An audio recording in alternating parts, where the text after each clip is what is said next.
A ver, cuando uno piensa en el judaísmo, casi siempre se imagina una sola tradición, ¿no? Una línea directa que viaja miles de años hacia el pasado. Pero, ¿qué pasaría si existiera otra historia, una corriente de pensamiento paralela, una que desafía la mismísima base de lo que hoy conocemos como el judaísmo tradicional? Bueno, justo ahí es a donde vamos a ir hoy. Y todo, pero todo, se reduce a esta gran pregunta. Es el corazón de todo este asunto. ¿De dónde viene la autoridad religiosa? ¿Está solamente en la palabra escrita, la original, la de las escrituras, o también vive en esa montaña de comentarios y tradiciones que pasaron de rabino a rabino por generaciones? Esta pregunta, tan simple en apariencia, es la que inició un debate de 1000 años. Y aquí podemos ver el quiebre, el punto exacto donde los caminos se separan. Por un lado, el judaísmo rabínico, que dice que tanto la Torá escrita, la Biblia hebrea, como la Torá oral, pensemos en el Talmud, son sagradas, son la autoridad. Y por el otro, el judaísmo caraíta, que dice, un momento, no, solo la Torá escrita es la palabra pura de Dios. Todo lo demás es interpretación humana. Ok, con ese escenario ya planteado, ahora sí, metámonos de lleno en el corazón de este debate.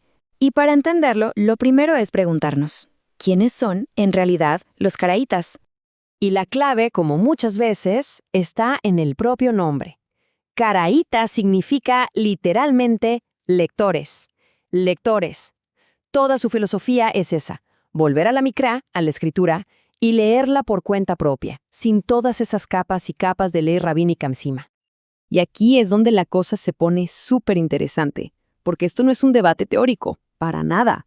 Cambia por completo la vida diaria. Miren esto, los caraítas no usan tefilín. Su Shabbat es de una rigurosidad increíble. Nada de fuego, nada de luz, y su calendario no se basa en un cálculo matemático fijo. No, ellos determinan el inicio de cada mes saliendo, literalmente, a buscar la luna nueva en el cielo. Así que sí, estas diferencias cambian la fe de una manera fundamental. Entonces, ¿de dónde salió todo esto? ¿Cómo surgió esta idea, que para la época era bastante radical, de volver a la fuente? Bueno, para eso tenemos que viajar en el tiempo, hasta el siglo VIII, cuando estos lectores empezaron a hacerse oír. La historia suele empezar con un erudito llamado Anán ben David. Hay que imaginarse la escena. Estamos en Babilonia, el corazón del poder rabínico, en plena edad de oro del Islam, y justo ahí, él se levanta y desafía todo el sistema. Y como vemos aquí, esto desata su propia edad de oro, con centros importantísimos en Jerusalén y el Cairo. Claro, el contraataque rabínico fue feroz, liderado por gigantes como Saadia Gaón, y con el tiempo, el movimiento empezó a perder fuerza en el Medio Oriente. Y este era su mensaje central, el corazón de todo. Para los caraítas, la fe no es algo que uno acepta pasivamente. No es que te digan qué creer. Es una misión personal. Cada individuo tiene el deber de estudiar, de usar su propia mente y descifrar qué significa la escritura para sí mismo. Una idea totalmente revolucionaria para la época. Pero ojo, no nos equivoquemos. No eran un grupito marginal de protesta. Durante cientos de años, el caraísmo fue un rival poderosísimo, una fuerza intelectual muy seria. Tenían sus propios pesos pesados, mentes brillantes como Aarón ben Eliahu, a quien a veces se lo conoce como el Maimónides caraíta.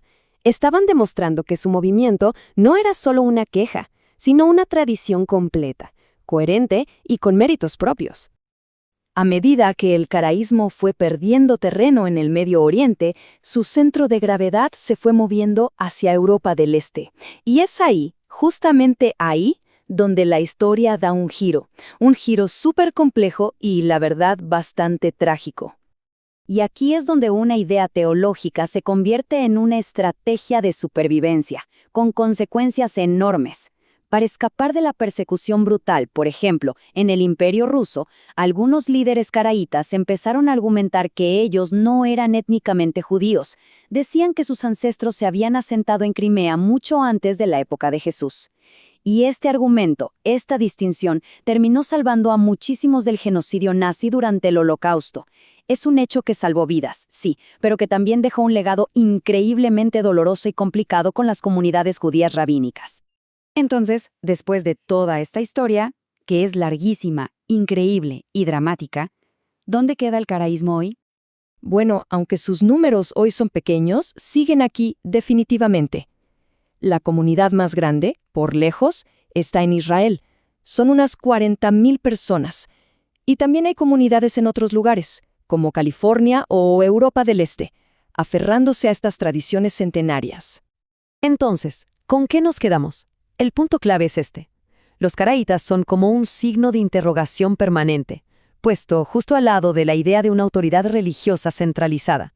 Ofrecen otro modelo, uno muy potente, de una fe basada en el estudio individual, en una conexión directa con las escrituras. Pero quizá lo más importante de todo es que son un recordatorio vivo de que la historia judía nunca fue una sola historia.